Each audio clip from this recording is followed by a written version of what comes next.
আইদেউ সন্দিকৰ জীৱন কাহিনী পঢ়িলে সঁচাই বৰ আমাক উৎসাহ দিয়ে। আইদেউ সন্দিকৰ যি জীৱন কাহিনী বৰ সংঘাতপূৰ্ণ, সংগ্ৰামী।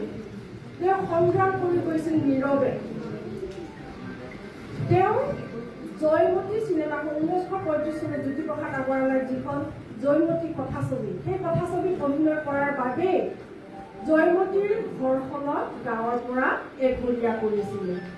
আইদেউ সন্দিকৈ যেতিয়া অভিনয় কৰি পেলাই ঘৰলৈ উভতি আহিছিলে, তেতিয়া তেওঁ নঙলা মুখৰ পৰা ভিতৰত সোমাবই দিয়া নাছিল।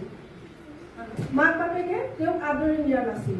তথাপি দেউতাকৰ মৰম, মাকৰ মৰম ভিতৰলৈ নি পেলাই কিন্তু মূল ঘৰলৈ নিয়া নাছিল। মূল ঘৰৰ সন্মুখতে তেওঁক জুপুৰি সাজি পেলাই তেওঁক থাকিবলৈ দিয়া নাছিল। তেওঁ কিন্তু হাৰি যোৱা নাই।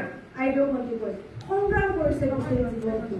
তেওঁ নিজেই কি কৰিছে, দনা চালনি খৰাহি পাছে এইবিলাক বাঁহ বেতৰ কাম কৰিছিল, খেতি বাতি কৰিছিল, শাক পাচলি খেতি কৰিছিল। সেইবিলাক বিক্ৰী কৰি পেলাই তেওঁ বজাৰত বিক্ৰী কৰি পেলাই তাৰ পৰা যি পাইছিলে তাৰে তেওঁ জীৱিকা নিৰ্বাহ কৰিছিলে। গতিকে কিমান সাহসী।